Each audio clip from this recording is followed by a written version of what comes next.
มันแล้วมันแล้วมันแล้วมันไปแล้วหนึ่งตัวประหลาดประหลาดประหลาด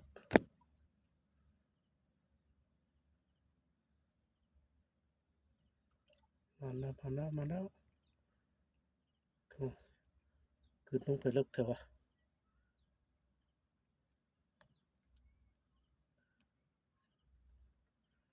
คือต้องไปเลิกเถอะวะได้ไหมนี่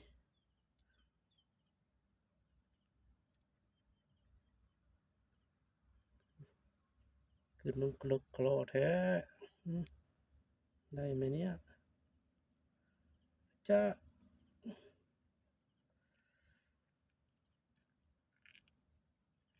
นุ่งเลิกแท้ตัวรุดตนดิบายนะตัวนี้นะมากินคืนนะ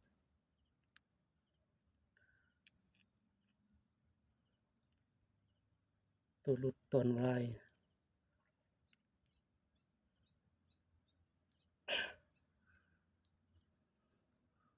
บ่ได้ถือมีดมาเนาะ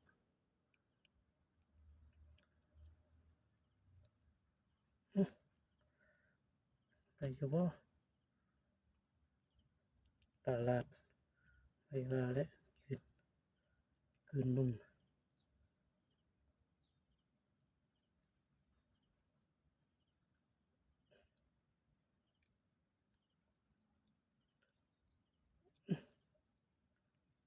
มีตัดจากนี่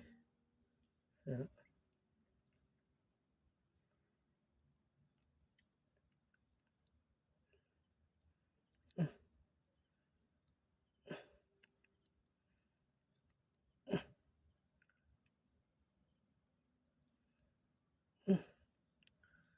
กินแท้กินบาเนาะ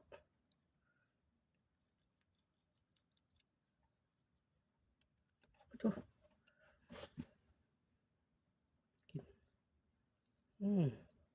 เรียบร้อยนี่ได้ไปตัวหนึ่งประหลาด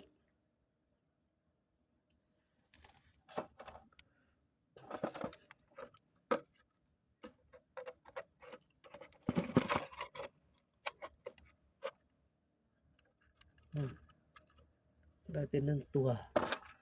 ประหลาดหมดเยื่อแล้ว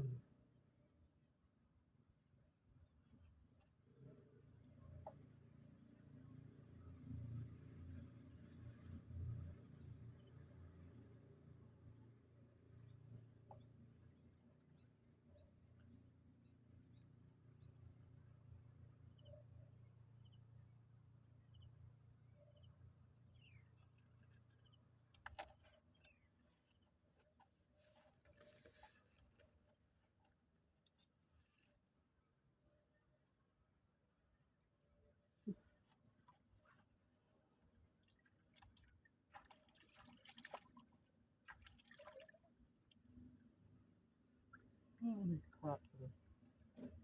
ไม่ขาดหรอก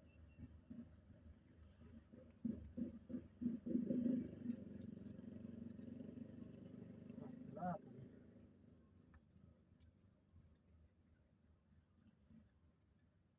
เนี่ยลงใหม่ก็ตัวนี้ย้ายวันใหม่ซะเอาใหม่ซะ